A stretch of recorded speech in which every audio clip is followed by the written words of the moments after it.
मराठा समाज बांधवांची शहरातून रॅली मुंबईकडे कूच करणार। आज सकल मराठा समाजाच्या वतीनं मोडणीम शहरातून मोटरसायकल रॅली काढत मुंबईकडे कूच करण्यासाठी सकल मराठा समाज बांधवांना आवाहन करण्यात आलं। मोडणीम शहर व परिसरातून किमान 250 ते 300 वाहनातून सकल मराठा समाजाचे बांधव संघर्ष योद्धा मनोज जरांगे पाटील यांनी आवाहन केल्यानं आरक्षण मागणीसाठी मुंबईकडे 28 तारखेला सकाळी मोडणीम मधून प्रस्थान करणार असल्याची माहिती यावेळी सकल मराठा समाजाच्या वतीने देण्यात आली आहे। ताजा अपडेट जाणून घेण्यासाठी लाईव्ह महाराष्ट्र झोन न्यूजच्या यूट्यूब चॅनलला सबस्क्राईब करा, तसेच बेल आयकॉनवरती क्लिक करा। बातमी आवडली असल्यास बातमीला हाईप करा आणि शेअर देखील करा।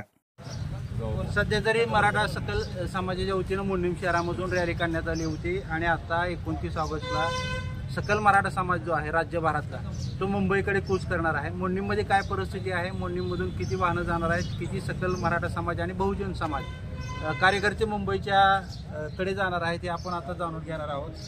काय सांगाल आता, किती गाड्या मोडणीम शहरातून आजपासून मधून निघणार आहेत? 29 तारखेच्या मराठा आरक्षणाच्या आंदोलनासंदर्भात आज आम्ही प्रमुख मराठा समन्वयक व कार्यकर्त्यांद्वारे मोडणीम शहरातून रॅली काढली होती।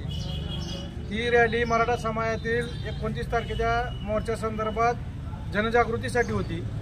यातून आम्हाला मराठा समाजाकडून व मोडणीम पंचक्रोशीतील सर्व मराठा समाजाकडून, समाज बांधवांकडून मुंबईला जाण्यासाठी हजारोंच्या संख्येने प्रतिसाद मिळतोय आणि सर्वांचे निरोप येतात आहे की या ठिकाणी जवळपास मोडणीम आणि मोडणीम पंचक्रोशीतून 200 ते 300च्या आसपास गाड्या निघतील आणि हजारोंच्या संख्येने मराठा बांधव यामध्ये सामील होणार आहेत।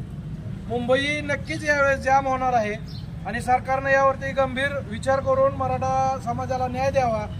आम्ही सर्व जात पात पक्ष भेद विसरून या मराठा आरक्षणासाठी मुंबईला 29 तारखेला जाणार आहोत।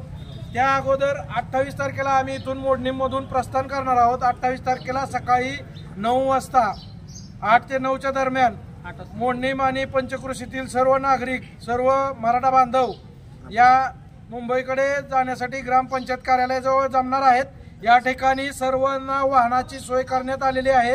समाजाकडून सर्व मदत या ठिकाणी, सर्व समाज बांधवांकडून मदत या ठिकाणी देण्यात येणार आहे। सर्व मराठा समाजातील नागरिक या ठिकाणी सहभागी असणार आहेत व मुंबईकडे जाण्यासाठी 28 तारखेला सकाळी 8 ते 9च्या दरम्यान निघणार आहेत।